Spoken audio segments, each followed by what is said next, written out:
আসসালামু আলাইকুম। আমার নাম খোদেজা বেগম, আমার মাইয়া জোসনা বেগম। জোসনা বেগম, মা এদিকে আয় তো।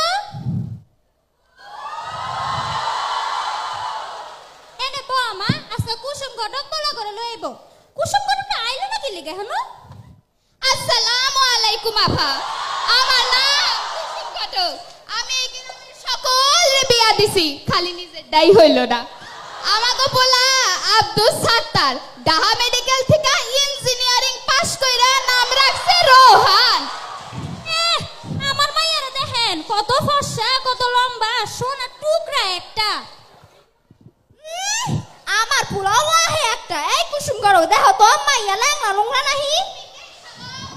আই মাইয়া খারাও দেখি, গালগুলা তো গোলাপি গোলাপি লাগে কে? আটা ময়দা মাখছো নি? বড়ই তো আছে, লম্বা না, ঠিক আছে।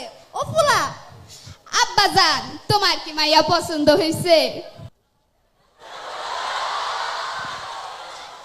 চমৎকার নারী। আলহামদুলিল্লাহ। না, আমি বিয়ে করুম না। আমি এখনই আসমা ম্যাডামরে খবর দিতাছি। আসমা ম্যাডামকে কি ছিলেন, বলবা? ছিলেন। আসমা ম্যাডাম সবকিছু জেনে এসেছে। জ্যোৎস্নার বয়স মাত্র 18 বছর। ওকে তো এখন বিয়ে দেওয়া যাবে না। ও অনেক মেধাবী একজন ছাত্রী। আমার মামাতো বোনের মাইয়ার বিয়ে হয়ে গেছে 15 বছর বয়সে, মাইয়া এখন পোয়াতি। আমি আমার জোসনার বিয়ে দিবই। বাংলাদেশের আইন অনুযায়ী 18 বছরের নিচে সকলেই শিশু। তাই জ্যোৎস্নার এই বিয়ে আমি হতে দিতে পারি না। এই থামেন থামেন, ওর বয়স মাত্র 16 বছর। আমি তো বাল্যবিবাহ করব না। কি কও আব্বা জান? এটা তুমি কি কইলা? আমাকে তো জানানো হয়নি ওর বয়স মাত্র 16 বছর।